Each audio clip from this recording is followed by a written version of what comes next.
Colombo district අපේක්ෂකත් අර ඒ ආර්මී කියන ඉංග්‍රීසි වලින් දාගන්න. அனைவருக்கும் வணக்கம். அரசியல் என்பது எனக்கு புதிதல்ல, ஆனால் தேர்தல் களம் என்பது எனக்கு மிக புதியது.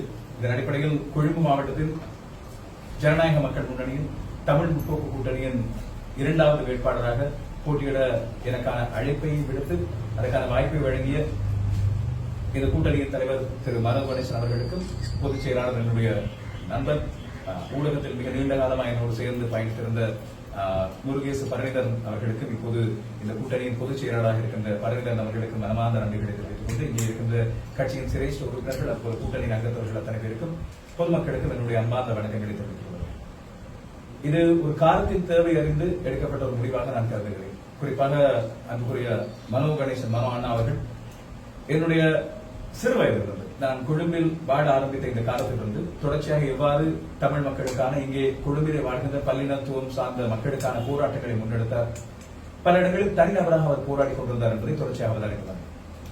எனவே ஊடக பரப்பிலும் ஒரு ஒலிபரப்பாளனாகவும் என்னுடைய பயணம் ஆரம்பித்து அதற்கு பிறகு ஒரு சமூக வலைத்தளத்தின் ஊடாக பயணிக்கும் ஒருவனாக சட்ட மாணவனாக என்னுடைய பயணம் தொடர்ந்த இந்த வேளையில் பல்வேறு அரசியல்வாதிகளோடு இருந்த தொடர்பு, ஒரு விமர்சகனாக அரசியல் அவதானிப்பவனாக இருந்த வேளையில் அரசியல் மீதான நாட்டம், அதுபோல எங்களது மக்களுக்கான குரலாக இருக்க வேண்டிய ஒரு தேவை ஆகிய இருந்த வேளையில் பயணப்படுவதற்கு மிக பொருத்தமானவராக திரு மனோ கணேசன் அவர்களும் அவர் சார்ந்த இந்த கூட்டணியின் அமைப்பும் தான் மிக பொருத்தமான இருந்தது. அதுபோல இந்த இடத்திலே கொழும்பு என்ற தலைநகரத்தின் முக்கியத்துவம், அந்த தலைநகரத்திலே இருந்து ஒலிக்க வேண்டிய எங்களுடைய பிரதிநிதித்துவம், எங்களுடைய குரல்கள் ஆகியவற்றின் முக்கியமான தேவையை நான் உணர்கிறேன். இதன் காரணமாகத்தான் அவர் இதற்கு முதலும் பல தடவைகள் அழைத்த போதிலும் கூட அப்போது இருந்த ஒலிபரப்பின் மீதான நாட்டம், என்னுடைய ஒலிபரப்புக்கு அப்போது நான் இருந்த தேவையாகிய கருதி நான் அன்போடு அதை சரியான காரணங்கள் கூறி மறுத்திருந்தேன். அதை ஏற்றுக்கொண்டதற்கு முதலில் அவருக்கு நன்றிகள். இம்முறை அவரது இந்த அழைப்பு எனக்கும் ஒரு மிக முக்கியமான தேவையாக இருந்தது. குறிப்பாக நான் அடிக்கடி ஒரு ஒலிபரப்பாளராக ஒரு ஊடகவியலாளராக செயற்பட வேண்டிய தொடர்ச்சியாக வலியுறுத்தி வந்த விடயம் எங்களது மக்களின் இது தனியே கொழும்பு தலைநகரம் சார்ந்தது மட்டுமல்ல, இலங்கையில் உள்ள அத்தனை இடங்களிலும் தமிழ் பேசும் மக்களாக நாங்கள் இருக்கின்ற வேளையில் எங்களது இருப்பை தக்க வைத்துக் கொள்ள வேண்டிய தேவை. இப்பொழுது ஊழல் எதிர்ப்பு என்பது நாட்டிலே பரவலாக பேசப்படுகிற விடயமாக இருக்கிறது. மக்களது தேவைகள் நிறைவேற்றக்கூடிய ஒரு ஜனநாயக ஆட்சி முறை தேவை என்று வரும்போது, ஜனநாயகம் என்று வரும்போது எங்களது குரல்கள் நாங்களாக ஒலிக்க வேண்டிய தேவை. இப்போது நான் இங்கே கேட்க போவது எனக்கும் திரு மனோ கணேசன் அவர்களுக்குமான வாக்கு மட்டுமல்ல, எங்களது பிரதிநிதிகள் எங்கெங்கே நிறுத்தப்படுகிறார்களோ அங்கெல்லாம் எங்களது இருப்பை தக்க வைக்க ஒன்றுபட்ட வாக்கின் அதிகரிப்பு மிக முக்கியமானது. நான் தொடர்ச்சியாக ஒரு பொறுப்பான ஒலிபரப்பாளராக செய்யப்பட்ட வேளையில், ஊடகவியலனாக குறிப்பிட்ட வேளையில் அப்போது எந்த ஒரு கட்சியின் அடையாளம் இல்லாமல் நான் கேட்ட மிக முக்கியமான விடயம், வாக்களியுங்கள், உங்களது வாக்குரிமையை பயன்படுத்துங்கள், எங்கள் பிரதிநிதிகளை கொண்டு வாருங்கள், அப்போதுதான் எங்களது தேவைகள் நிறைவேற்றப்படக்கூடிய குரல் அங்கீகரிக்கும். இப்போது கொழும்பு மாவட்டத்தில் ஒரே ஒரு தமிழ் எம்பியாக, தமிழ் நாடாளுமன்ற உறுப்பினராக இருக்கின்ற திரு மனோ கணேசன் அவர்களது கரங்களை பலப்படுத்துவது இந்த காலத்தின் தேவை. கொழும்பிலிருந்து 2 தமிழ் பேசும் நாடாளுமன்ற உறுப்பினர்கள், தமிழ் நாடாளுமன்ற உறுப்பினர்களை கொண்டு வரக்கூடிய வாய்ப்பு இங்கே இருக்கிறது. அதற்கேற்ற வாக்கு பலம் இங்கே இருக்கிறது, அதற்கேற்ற மக்கள் தொகை இங்கே இருக்கிறது. அப்படி இருக்கும்போது நாங்கள் இது ஏன் சரியான முறையில் இதுவரை பயன்படுத்திக் கொள்ளவில்லை என்ற கவலையும் ஆதங்கமும் ஒரு விதமான அரசியல் கோபமும் எனக்கு. எனவே அந்த இடத்திலே ஒரு வெளியே இருந்த ஒரு விமர்சகராக இல்லாமல் உள்ளே இருந்த ஒரு போராளியாக இந்த விடயத்தை கொண்டு வரக்கூடிய ஒருவராக வருவது என்னுடைய தேவை என்று நான் கருதுகிறேன். அதற்கு மிக பொருத்தமான ஒரு அமைப்பை தேர்ந்தெடுக்க வேண்டிய பொறுப்பும், அந்த அமைப்பு வெல்லக்கூடிய ஒரு வாய்ப்புடைய ஒரு விடயமாகவும் இருக்க வேண்டிய ஒரு தேவை இங்கே. இதன் அடிப்படையில் என்னுடைய தெரிவு தவறானது இல்லை என்பதை நிரூபிக்க வேண்டிய கடப்பாடு உங்கள் அத்தனை பேருக்கும் இருப்பதாக நான் திரு மனோ கணேசன் அவர்கள் தன்னுடைய உரையிலே இங்கே என்னை வரவேற்று அன்புடன் உபசரித்து குறிப்பிட்ட அந்த விடயம் மிக முக்கியமானது. தலைநகரம் என்பது மிக பிரதானமானது. தலை அங்கேதான் இருக்கு.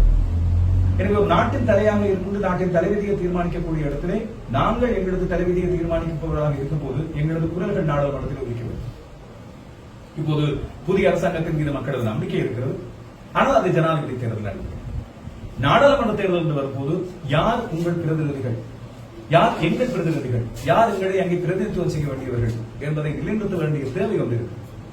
அந்த தேவைக்கான பதிலாக திரு மனோ கணேசன் அவர்கள் ஒரு மாபெரும் கூட்டணியின் தலைவர், ஒரு மிகப்பெரிய கூட்டணியின் மிகப்பெரிய தூண், ஒரு அடிப்படையாக கட்டி எழுப்பப்பட்டு நடந்து கொண்டிருக்கின்ற ஒரு ஜனநாயக கட்சியின் தலைவர்.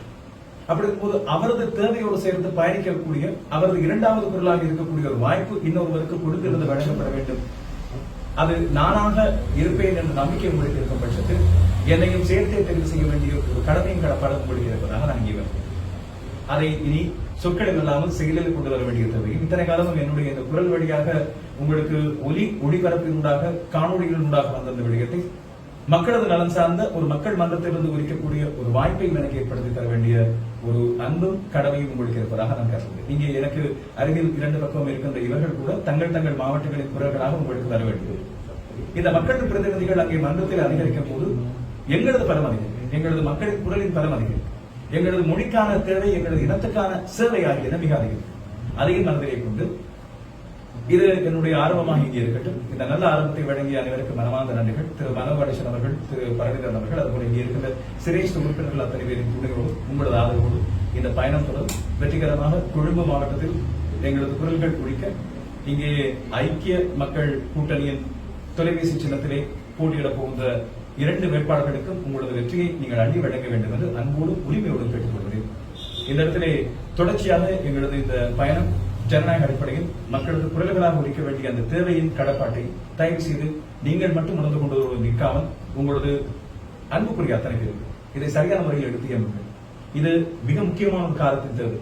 இந்த சந்தர்ப்பம் தவறவிடப்பட்டால் 5 வருடங்கள் தொடர்ச்சியாக நாங்கள் நிலைகுலிந்து யோசிக்க வேண்டியிருக்கும் என்பதைத்தான் மீண்டும் ஒரு பொறுப்பான ஊடகவியலாளராக இருந்து இப்போது அரசியல் களத்தில் இறங்கி இருக்கும் ஒரு மனிதனாக உங்களில் ஒருவராக இங்கே தெரிவித்துக் இந்த சந்தர்ப்பத்தை வழங்கிய அனைவருக்கும் மனமாக